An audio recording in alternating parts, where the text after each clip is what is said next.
games and are turning to rookie Dillon Gabriel on the road in London against the Vikings. Flacco is now QB2. Shedeur Sanders will remain third on the depth chart. And when asked about the changes, Shedeur had some interesting thoughts. Let's see who has a master in lip reading.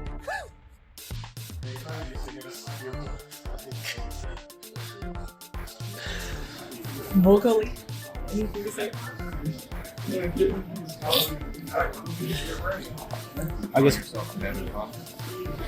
guess one more. I guess what do you think? You have to show to the coaches just to have that belief in you that you can be ready.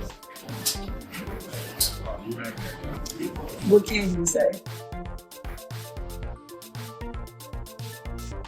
Our girl, Mina Kimes, joining us now here on First Take. Mina, what was your reaction to Shedeur Sanders pantomiming the answers to the questions he was asked yesterday?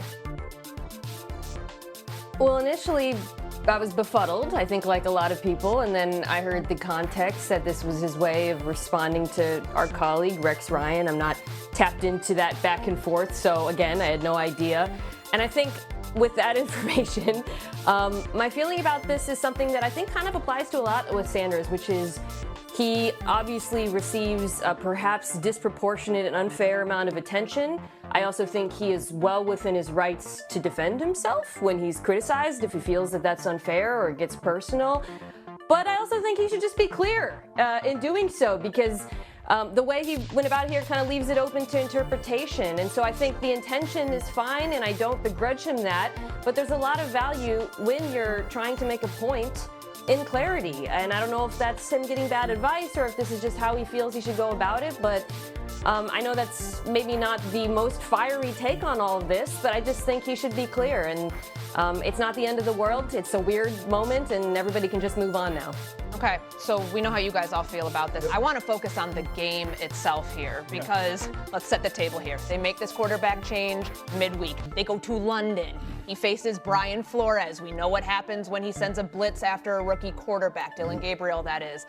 How long should this leash be, given those circumstances, Dan, for Dillon Gabriel to remain the starter? The only thing that matters the rest of this season for the Browns is, did they find a Derek Carr, a Dak Prescott, a Russell Wilson, Andy Dalton? Did they find a starting caliber quarterback in that obviously second, third, fourth plus round? And because of those 2 first-round picks, yes, they got to win games, all that, yes.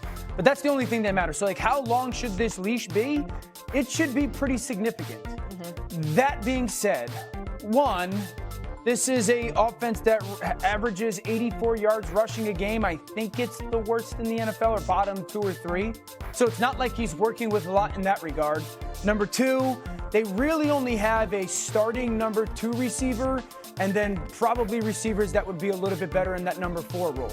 So this is a team that talent-wise is decimated on the perimeter. Tillman getting hurt for a decent amount of time has hurt this. So, it's not like Dillon Gabriel's walking into a situation that a Russell did or that a Dak Prescott did where he had some people to go to. So, I do believe that everyone needs to temper the expectations of, Dillon Gabriel's the starting quarterback now, and all of a sudden the Browns are going to be good on offense. No. So, I think you're looking for him to, be really good with the efficiency, ball placement elite, operate the play action game, overperform, but this is not going to be something where hey, if they fall to 0-5 in their next 5 games, this young man stinks. This is a team that's still very talent deprived. And the schedule here, so it's Minnesota, Stephen A's Pittsburgh Steelers, Miami, New England, New York, Baltimore. There are some winnable games in there, Stephen A, but how do you look at how long of the leash, how long it should be for Dillon Gabriel? It's not a matter of should.